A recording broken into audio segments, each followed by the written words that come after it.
This is MaxPreps Friday Night Live, powered by American Family Insurance.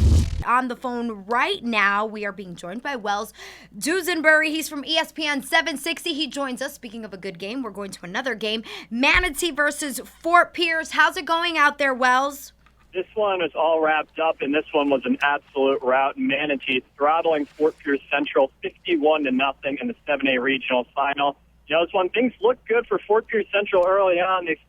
Their Manatee fumbled the first play on the game. Fort Pierce Central recovered, but they turned it over on downs, and from there it went all downhill for the Cobras.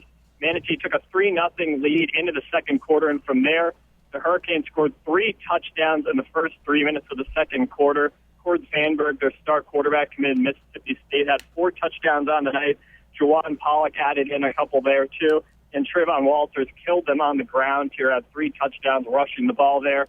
They just had no answer for them up front at all. Manatee was just absolutely manhandled Fort Pierce Central. This one was 31-0 at halftime, 51-0 final running clock in the fourth quarter there as they just handled Fort Pierce Central in this 7A regional final. Hey, Wells, I want to know if you saw this coming. I know a year ago, you're based out of the South Florida area. A year ago, Fort Pierce Central really almost upset Manatee in this same round of the playoffs. They lost 13-10 before Manatee went on to win the state title. So Fort Pierce Central probably had some the confidence going on. You like that, how I was searching for the word there? It was like Mad Libs in my head. I had to get it. But they had to have some confidence going into this game. What happened?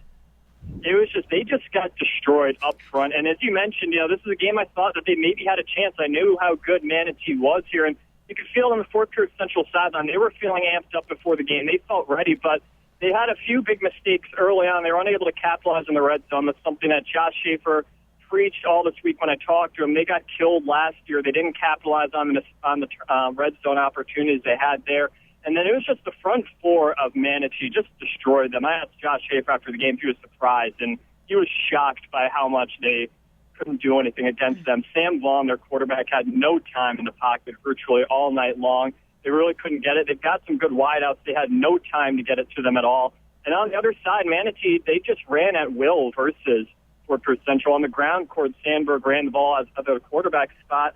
And then Trayvon Walters, you know, he had a bunch of big runs for them. And that big run at the start of the second quarter, when they scored those 21 points to start the second quarter, really just took the sails out of Fort Pierce Central for that game. Well, Steve Spewak here. Manatee is going to face St. Thomas Aquinas next week, and then Lincoln from up in Tallahassee could be the team that emerges on the opposite side of the bracket. I'm just curious. No team has come within 10 points of Manatee this season. Is there any weakness? Is there anything that, St. Thomas Aquinas or Lincoln or anybody that's left in Class 7A can try to exploit on this Manatee team, or do you expect them to kind of cruise to a state title? If there is, I didn't see it tonight. This was the first time I'd seen Manatee up in front, and they absolutely lived up to the billing. They've been ranked number 1 by a ton of outlets out here, and they just destroyed a really good Fort Pierce Central team. This is a team I'd seen a few times this year. It's a pretty talented team. They've got a lot of guys who are going to be Division I players, but it looked like men versus boys out here tonight. I heard a lot of people saying they looked like a small college team, and you can see why. I mean, just up front, they're huge, athletes all over the ball. They've got playmakers out wide, a receiver in the backfield, Division I quarterback recruit and Cord Sandberg. I don't know where the weakness is on this team, and I don't know if anyone's going to stop them. It looks like they're in prime position again to repeat for a 7A state title. Wells Dusenbury from ESPN 760, thank you very much for checking in with us. Now it's time where we take a look at one of our elite athletes. This time, Robert Camdici in our Get to the Game, powered by American Family Insurance. Your dream is out there. Go get it. We'll protect it.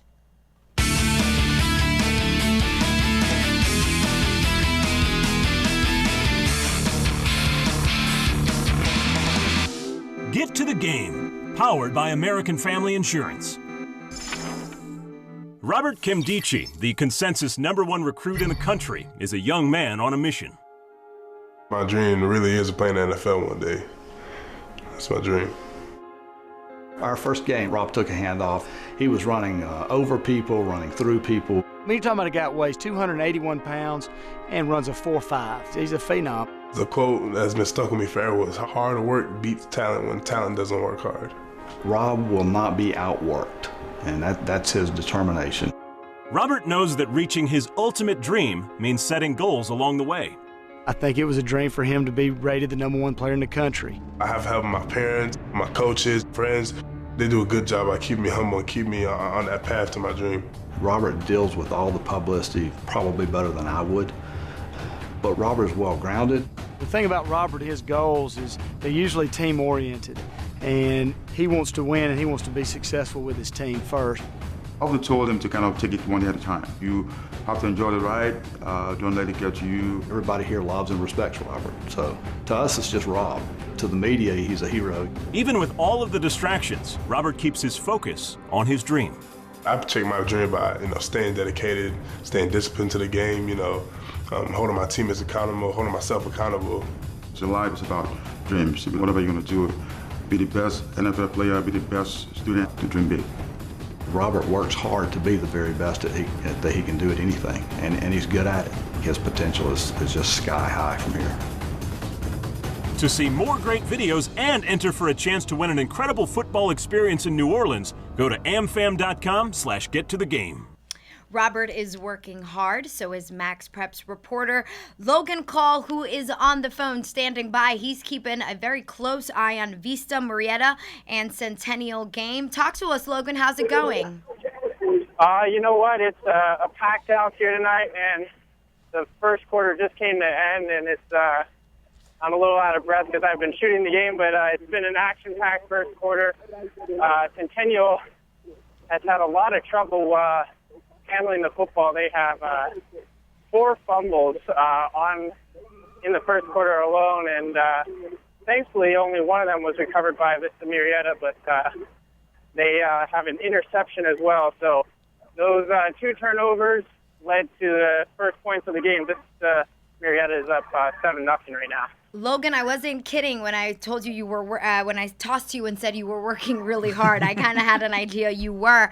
Last week there was a lot of fog. The weather wasn't cooperating. How is it like tonight?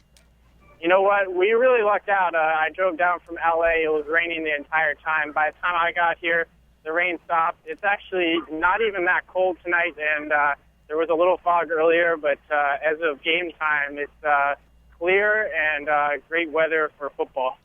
Hey, we all know that Centennial lost their first game of the season and hasn't lost since. Both these teams ranked amongst the top 5 in MaxPreps.com state rankings.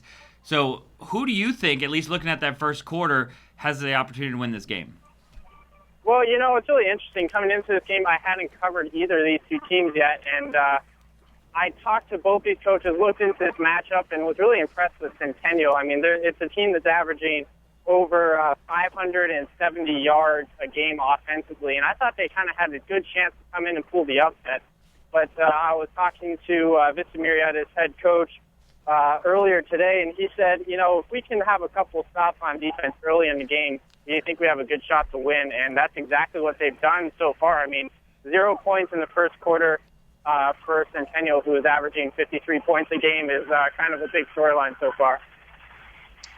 Logan, I'm curious. Vista Marietta is led by 2A star Sua Cravens, plays on both sides of the ball. They line him up everywhere: linebacker, safety, receiver, running back. Has he stood out so far in the first quarter? And has he made any plays? The USC commit Sua Cravens.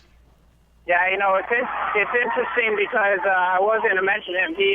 He's definitely been active, an active target, I should say, especially offensively. He's been targeted, I think, 4 times in the first quarter, and he made an outstanding one-handed catch for first down. He has not scored yet, but he definitely has a big impact in the game, and he definitely is a standout on the field here. Logan Call, thank you very much. MaxPreps reporter, go catch breath now that we are giving you some time to take a breather. And you can watch all the highlights of that game tomorrow. All you have to do is go to maxpreps.com, and all the information is set up there. And in a little bit, we're going to check in with another game in Northern California. But right now, yes, I know. I'm getting excited. Anxious. I'm getting to jump out. I can tell you. And you know what I'm concerned about? I feel it. Before we get to the top 5, which is right here, it's like the Grammy Awards. We get to open up envelopes and pick out what the top plays are. You ready? But I tell you what, Logan didn't shoot. He said he's shooting video of the game. We heard some cheers going on in the background, so I hope he didn't miss anything big, right? Well, hello. He's working really hard. Right. Yes, you're going to He's see double all the dipping. previews. I'm not lying. All the previews. You're going to watch every single minute of the I just highlights. hope he didn't miss any all there. plays of the week. He won't. Go. All right, let's go to the plays of the week. We got 5 of them. We've had 2 weeks to get these highlights, and now we're going to do it. How about a bounce pass in a football game? That's one right there. Max Brown bounce passes it to his wide receiver, who throws it to another wide receiver, and that's a touchdown. That's Skyline High School. It's Brown to Sinatro to Splendorio. Look at this. That's not a bad arm for a wide receiver. Skyline wins the game 51-28. They play for the state title tomorrow night. How about play number 2? This one coming from Waco, Texas. It's Waco High. Trina Moore finds Myron Hills, who stops on a dime, makes change, and scores. Watch it again right here. Just comes to a complete stop. Get out of my way. Right there, Waco wins 42-20. Play number 3, Manville against Fort Bend Dulles area championship game, and this is Carlos Thompson tiptoeing down the sidelines like he's Fred Astaire, or, well, for some of you who may not know who that is, how about Chris Brown? We'll go with that one. Better dancing reference, right? Yeah, I like it sure. much better. My favorite part of this highlight, as we watch the replay, is the Fort Bend Dulles coach. You can see him right here. He goes out of the shot. Now he comes back in the shot like, hey, what? He's on the right-hand side. He must have... No, he didn't step out, coach. That is a touchdown. Let's go to our next play. This next one is going to come to us from La Costa Canyon in Carlsbad, California, and that is Jake Mann, who rolls over the tackle but never touches the ground. He even looks back to say, like, did I just do that? Yes, you did, son. Watch him right here. He's going to look back. Oh, I'm taking off. He looks back again. Uh-oh, I better get down. Valhalla gets the last laugh, though. La Costa Canyon loses by 1. Play number 5, Mill Creek. This comes to you from Georgia, second round of the playoff. Daniel David, he's the quarterback. Never trust a guy with 2 first names. Throws it to Michael Cheeks, does a little dipsy-do. Now you see me, now you don't. Sets up Matthew Perrell for the beautiful final block. Mill Creek wins it 56-21. They get North Cobb in the state quarterfinals tonight. Catch your breath. Thank you very much for those top plays. This is MaxPreps Friday Night Live, powered by American Family Insurance.